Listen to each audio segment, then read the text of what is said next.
I am sick of people telling me that lamb tastes bad and that it smells like the farm it came from. You know why? Because it tastes better than beef. More on that never, because no one's going to agree with me. Anyways, moving on. I'm going to show you how to make some amazing lamb chops on the grill. I'm also going to show you how to make asparagus differently, which is the fast and hot method. Do not boil your asparagus. It does not taste good. Then we're going to show you how to make some roast potatoes that are crispy, fluffy, and soft. Definitely worth it to make it in your home oven. So let's get started. I started out with the lamb chops because they by far take the longest. They're quite thick. As you can see, mine have a lot of marbling, which is something you want to look out for. Then the most important step probably is to pat them dry because moisture and fire does not mix well. Fire is going to flare up and it's going to burn your lamb chops, which is something you definitely don't want and it can easily be avoided. Next, we're going to go in with some kosher salt. I'm using kosher because it's more coarse, which makes it a lot easier to use. Iodized salt and sea salt works, but it usually makes your lamb or just meat in general too salty because you don't know how much you're putting because it melts as soon as it hits the surface. It's kind of annoying. Next, we're going to go in with some freshly ground black pepper. It should probably be freshly ground, so if you have it, definitely use it. If you don't, that's fine. You can just use pre-ground black pepper. It is not a problem. Then you're going to go in with some granulated garlic or garlic powder. I don't think there's any difference. Now, the most important step when it comes to seasoning is to season both sides, including the edges. For the edges, you can just mop up the seasoning on the cutting board. Now, this is important because it's a thick piece of meat and you want to make sure that it's seasoned fully. Now we're going to put these onto a grill that has been heated up with some lump charcoal. Lump charcoal tastes a lot better than briquettes. Believe me, you definitely have to try it out if you see it. So just a tip for you right there. I put the charcoal to one side, which is a pro tip, because then you can sear it on that side and then you can move it to the other side where it won't get burned and it will just fully cook. So definitely do that.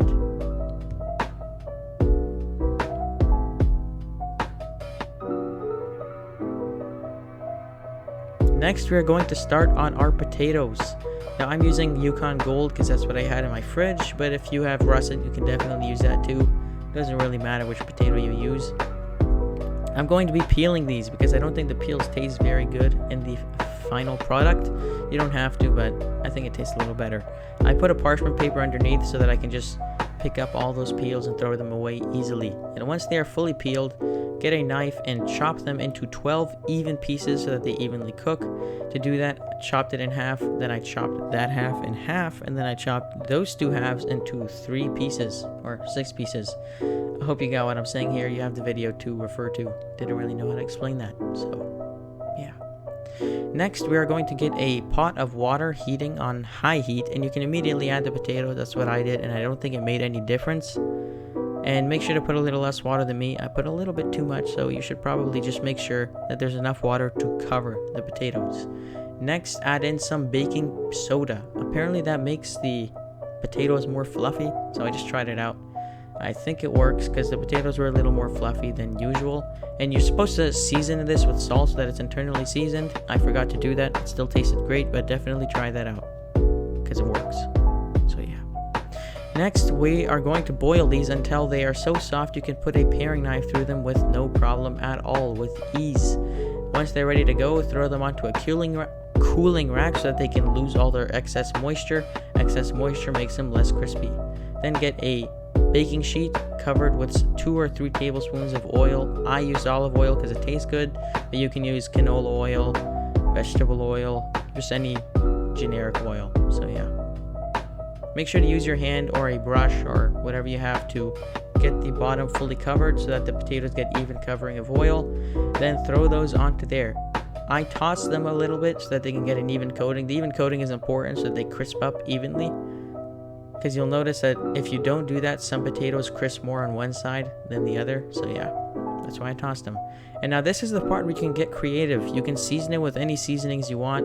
I went in with some kosher salt, some freshly ground black pepper. You can also go in with garlic powder. You can do onion powder. You can do paprika. You can do turmeric. You can do any hot pepper you want. Doesn't really matter. Now, if you did internally season it by seasoning the water, then I don't think you have to put salt, but never hurt.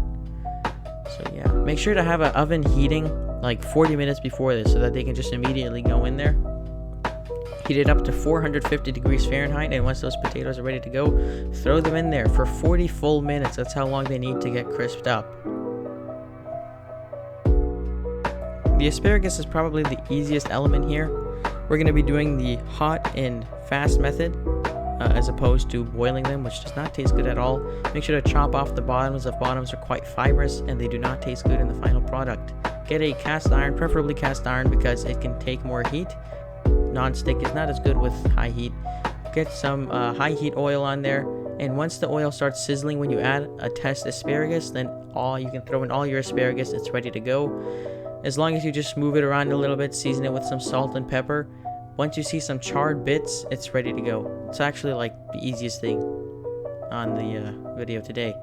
So once you see those charred spots, like those black spots you see on there, they're ready to go. You need to give it a taste, make sure it's soft enough and that it tastes amazing, and put it on a cooling rack so that they do not become soggy, unlike your boiled asparagus.